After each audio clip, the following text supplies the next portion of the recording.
So I want to make a little different video today, how to maintain and keep up with your pool, basically regular maintenance.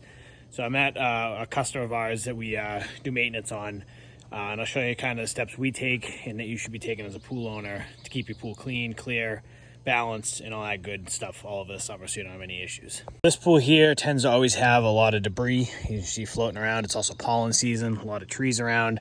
So the first thing you always want to do is keep up with your skimmer baskets. So as you can see, they're full.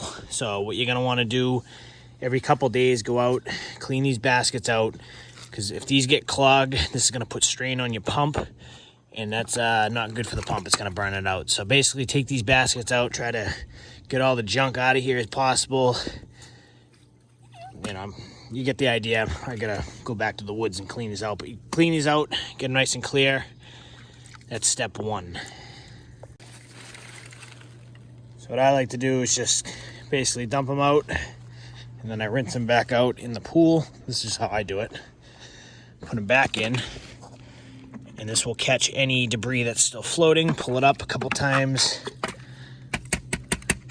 There you go, you got a clean basket. And then put it back in, put your cover back on, clean up your mess. Good to go. Let's go do the other one.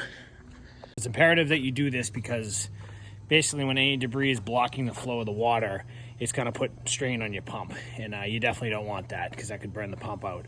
We're going to run inside to the pump room here, and we're going to check out the filter basket. All right, so now we want to clean the pump basket out. So what we're going to do is we're going to shut the power off. This is a Hayward Super Pump, so you're going to want to twist your knobs.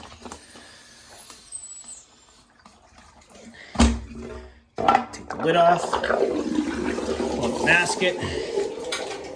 We're gonna bring her outside and clean it. See all that stuff stuck in there? It's tough to see, but I'll just put it in this pile for now. We'll clean it up after. So you want to get everything as you can out of these baskets, because that will clog your pump up. Basically, once the pump gets clogged, it's putting strain on the pump. Pump's working harder and will definitely overheat and wear out your pump a lot quicker.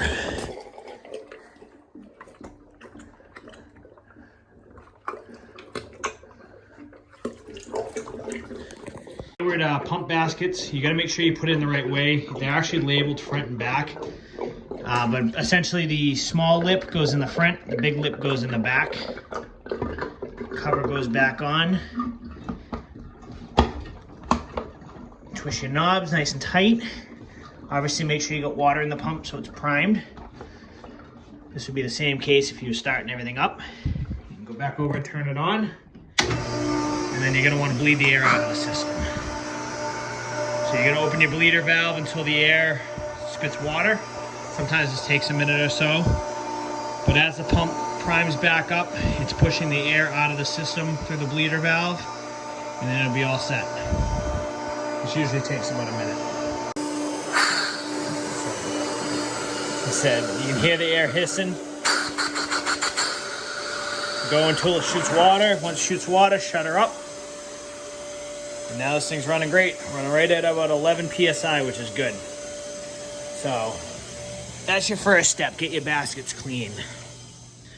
Now the next step, what I usually do is skim. So there's 4 parts to basically pool maintenance. There's skimming, brushing, vacuuming, and then your chemicals. The first thing I like to do is skim, because if you don't do that first and you vacuum, stuff's gonna settle and you're just gonna have to vacuum again. So the first thing I'm gonna do here is I'm gonna skim it, get all the debris off the surface of the pool, and then I'm gonna vacuum it, then I'm gonna brush it, and then I'm gonna check the chemicals.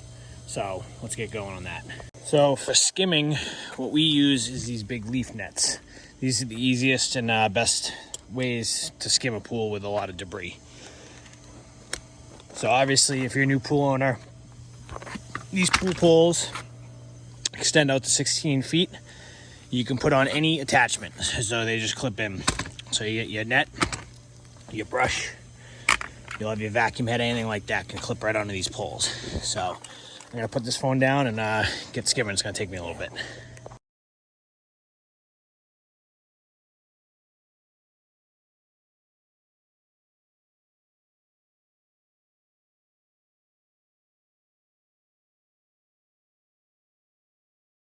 So now that the skimming's done, that took a little bit. I got the bulk of it. I'm gonna have to go one last time before I leave, get a couple more straggler leaves. We're gonna vacuum the pool. What we use is a professional vacuum, but what you would probably use as a customer would be the traditional hose with a vacuum head setup that vacuums into the filter. So this part might be a little different, but this is just what we use. We highly recommend buying a robot cleaner because that will take all the vacuuming out of the equation. Those things are awesome, but I'm going to show you what we use and how we vacuum the pool and get all the debris and everything out. That is the next step. So this right here is called a Riptide. If you are a pool professional, I cannot say enough good things about these things. If you don't have one, you clean pools, you must get one. These blow away the power vacs, the hammerheads. These are the best vacuum cleaners we've ever found. We have 3 of them, 1 for each truck.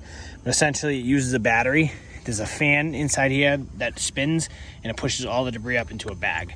And they make different types of bags for different situations. This one's kind of just the standard bag. They make a debris bag and they make a really fine bag. So I'm just using the standard bag today.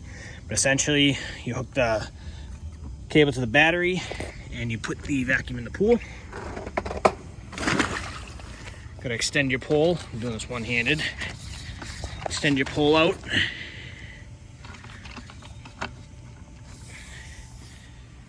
Get that in the pool, and you just turn on the on switch. And you just go back and forth around the pool vacuuming. Let's see if I can get a good shot of this real quick. This might be hard to see, but there's debris on the bottom of the pool. And as you go over it, it just gets sucked right up into the bag. Don't mind some of the stuff still on the surface. This pool gets a lot of crap on it. Essentially, as you move it over all the debris on the bottom, you can see the bag starting to fill up. And you just go about the whole pool doing this. Like I said, once I'm done vacuuming, I'm gonna skim one more time. There's a couple stragglers that were stuck on the wall. And then we might do a spot vacuum, praying that settles.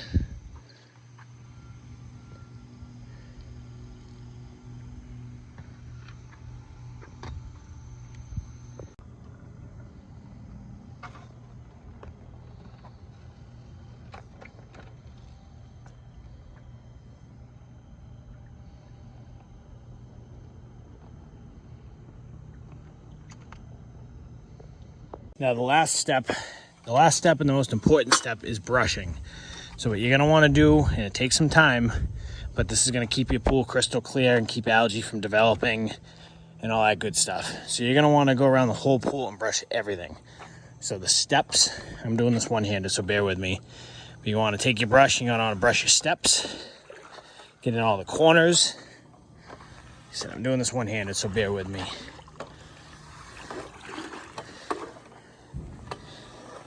You want to do your walls. So you want to go up and down the walls.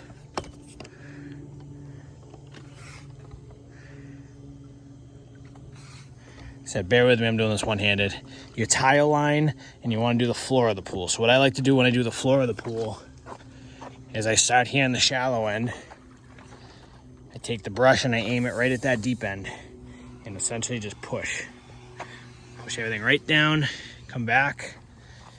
Come over a few feet and do it again and go right down the entire pool. I mean, this does take some time, but this will keep any algae from developing, keep your pool crystal clear. You'll never have an issue all summer. This is one of the most important parts of maintaining a pool besides the chemistry. So let me get this brush down and we'll show you some chemistry right after this. The last step is making sure your chemicals are balanced, and there's a couple ways you can do this. The easiest way is just go to the pool store with a water sample and have them deal with it. If you want to do it on your own, get some test strips. Obviously the drop kits are a lot more accurate, but test strips they're good for homeowners. So we use test strips to spot check. We use the drop test to be more accurate. I'm going to show you guys how we use the test strips. So these are the ones we use, the AquaCheck 7s. These tend to be the most accurate and the best ones. Like I said, you really want to get like a Taylor drop test kit. Those are the best. We'll bring your water sample to a pool store. But essentially these have all your levels. So if you look, you get your hardness, your chlorine levels. So I gotta spin it one-handed. Your pH, your alkalinity, and your cyanuric acid, so your stabilizer. A lot of colors on here, a lot of numbers, but basically if you look at each level, it gives you the ideal and the okay range, and that's where you're shooting for. So let me show you how these test strips work real quick. So you gotta take the strip, you wanna go down about a foot or so, basically elbow length, dip it in, about 5 seconds, pull it out, and then you're gonna let it sit for 10 seconds. And then what you're gonna do is you're gonna match your colors up. So, essentially, you're gonna go down and you're gonna see where all your levels line up. And if they're in the okay range, ideal range, high range, all that good stuff. So, we just shocked this pool, so the chlorine's a little high. You see it's kind of dark green. But the main thing when doing your chemicals, especially for swimming, is your chlorine level and your pH need to be as close to accurate as possible. If you have a really low pH or really high pH, it's going to affect your skin and your eyes. Your eyes are going to burn, and it affects, you know, corrosion on the pool, all that stuff. Alkalinity, all these other levels are also important. I won't get into a full chemistry lesson, but so this pool is all set for this week. Everything's been skimmed, brushed, vacuumed. We cleaned out the robot, cleaned out the baskets, checked the chemicals, added some shock and some tabs. I checked the filter. I'll go over in a separate video operation of the filter system, so check out that for like part 2. But this one's all set. I can't stress enough doing maintenance on your pool. I tell customers, try to pick a day or 2 a week to just, even if it's just a night for an hour, to dedicate to your pool. Go out, skim your pool, like say Wednesdays. You know, pick Wednesdays as your skimming and your brushing day, and then pick Sundays as your vacuuming, you know, and chemical and maintenance day. And if you keep up with your pool, you will have no issues all year. I can guarantee that. If you don't keep up with your pool, that's when you start getting issues. You get green water, and you're spending a ton of money, and your pool's down, and you know it just creates a mess. So it's very simple. Couple steps, follow them. A little bit of a routine. A couple hours a week, and you'll be all set. It's actually really not that bad. Obviously, this is a kind of a quick video in the middle of the Memorial Day rush, so it's kind of tough for me to sit here and make a full detailed video, but just kind of want to show you the basics of pool care, and hopefully down in the future I can definitely do more detailed videos on everything. So hope you guys enjoyed this. Stay tuned for the next one where we'll go over the filter system.